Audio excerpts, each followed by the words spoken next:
ചിന്നക്കനാലിൽ വീണ്ടും ചക്കക്കൊമ്പന്റെ ആക്രമണം. കുമളി മൂന്നാർ സംസ്ഥാന പാതയിൽ പെരിയ കനാലിൽ ഇറങ്ങിയ കൊമ്പൻ വഴിയോര കടകൾ തകർത്തു. ഇന്ന് പുലർച്ചെയോടെയാണ് കാട്ടാന ആക്രമണം ഉണ്ടായത്. സുബിൻ തോമസ് ചേരുന്നുണ്ട് കൂടുതൽ വിവരങ്ങളുമായി. സുബിൻ, ചിന്നക്കനാലിൽ വീണ്ടും ചക്കക്കൊമ്പന്റെ ആക്രമണം ഉണ്ടാകുന്നു. അവിടെയുള്ള ജനങ്ങളെല്ലാം ജാഗ്രതാപൂർവ്വമാണ് നിൽക്കുന്നതെന്ന് മനസ്സിലാക്കാൻ സാധിക്കുന്നുണ്ട്. നിലവിൽ എന്താണ് അവിടുത്തെ അവസ്ഥ?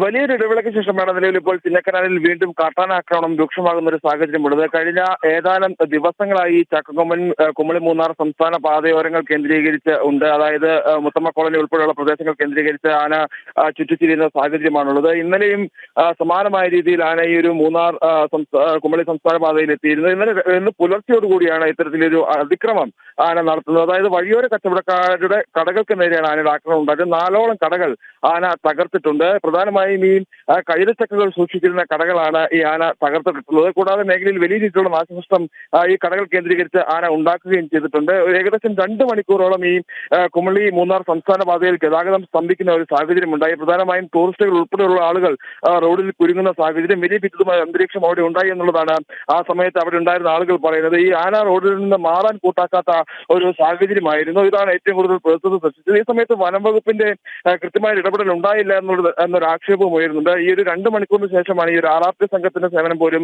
ആ മേഖലയിൽ ലഭ്യമായത്. പുലർച്ചെ സമയമാണ്. അതുകൊണ്ട് തന്നെ ഈ RRT സംഘത്തിന്റെ കൃത്യമായ നിരീക്ഷണം മേഖലയിൽ വേണ്ടതുമാണ്. പക്ഷേ ആ സമയത്തൊന്നും RRT സംഘത്തിന്റെ കൃത്യമായ ഒരു നിരീക്ഷണം ആ മേഖലയിൽ ഉണ്ടായില്ല എന്നുള്ള ഒരു ആരോപണം പ്രധാനമായും ഉയർന്നു വരുന്നുണ്ട്. ഏകദേശം 2 മണിക്കൂർ, അതായത് 6 മണിയോടുകൂടി, പുലർച്ചെ 6 മണിയോടുകൂടിയാണ് ആനയെ റോഡിന്റെ ഭാഗത്ത് നിന്ന് പിന്തിരിപ്പിക്കാൻ സാധിച്ചത്, അല്ലെങ്കിൽ റോഡിന്റെ ഒരു വശത്തേക്ക് മാറ്റാൻ സാധിച്ചത് എന്നുള്ളതാണ് നമുക്ക് അറിയാൻ സാധിച്ചത്. എന്തായാലും നിലവിൽ ഒരു ഭീതിതമായ ഒരു അന്തരീക്ഷം, വീണ്ടും ഈ കാട്ടാന ആക്രമണം രൂക്ഷമാകുന്ന ഒരു സാഹചര്യം. നിലവിൽ ഇപ്പോൾ ഒറ്റ കൊമ്പൻ മാത്രമാണ്, അതായത് ചക്കക്കൊമ്പൻ മാത്രമാണ് അവിടെയുള്ളത്. അതിന്റെ ഒരു വലിയ ഭീതിതമായ അന്തരീക്ഷം നിലവിൽ ഇപ്പോൾ ആ മേഖലയിൽ ഉടലെടുക്കുന്നുമുണ്ട്.